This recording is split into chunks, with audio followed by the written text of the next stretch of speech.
Greetings, I'm Melissa and welcome to Realistic Pencil Drawing.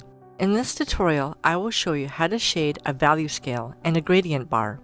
Once you understand how to shade different tonal values, you will see how they can all combine to shade realistic subjects such as this ball.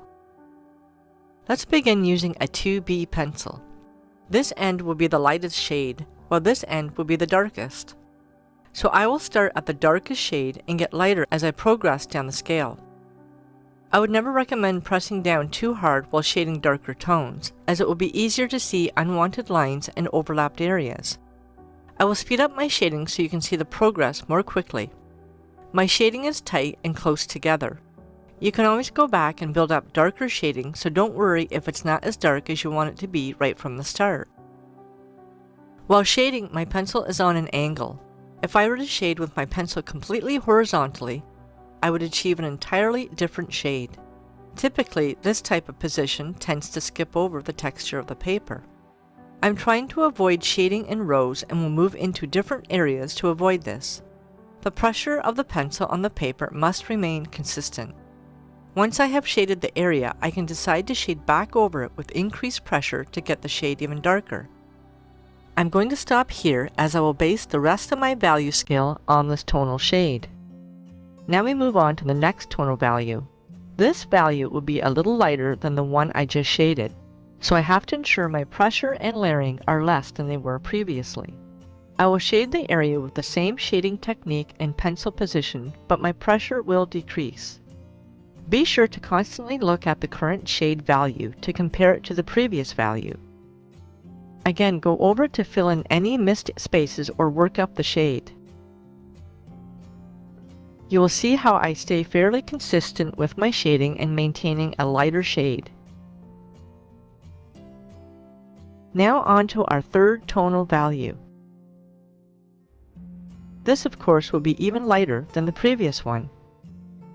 My pressure is decreasing slightly than it did before.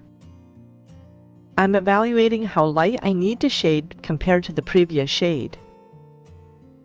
As you can see, the value is lighter than the previous two as we shade down the value scale by getting lighter tones.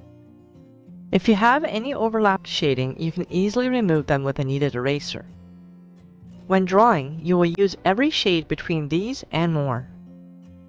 With less and less pressure, I'm also moving my hand back a bit on my pencil. It can actually be harder to shade lighter than to shade darker. Some people are heavy-handed, so this could take some practice to achieve lighter shades, but I do find that the holding your pencil back from the tip can really help to achieve this.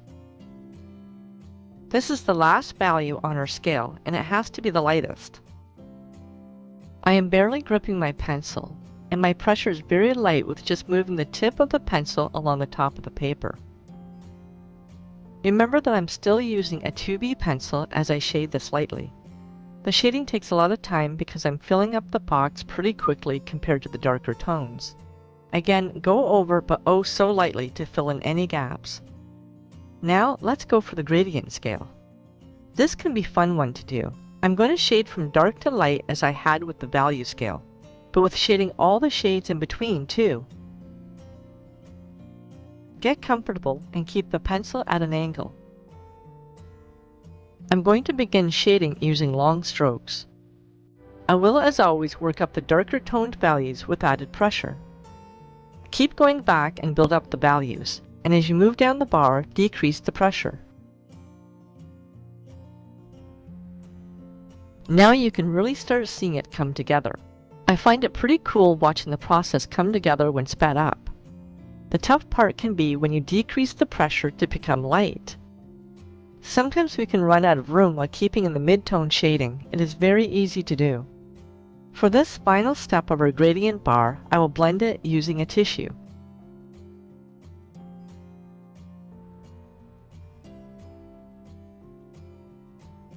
This will help to blend all the shades together.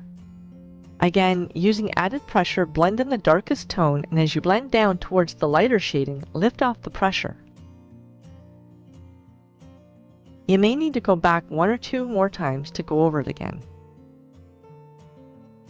Here I'm just cleaning up the top and bottom of the bar with a kneaded eraser to keep it clean looking. At any time, even after blending, you can go back to add more shading if needed. And there you have it, a completed value scale and gradient bar. I hope you enjoyed this tutorial.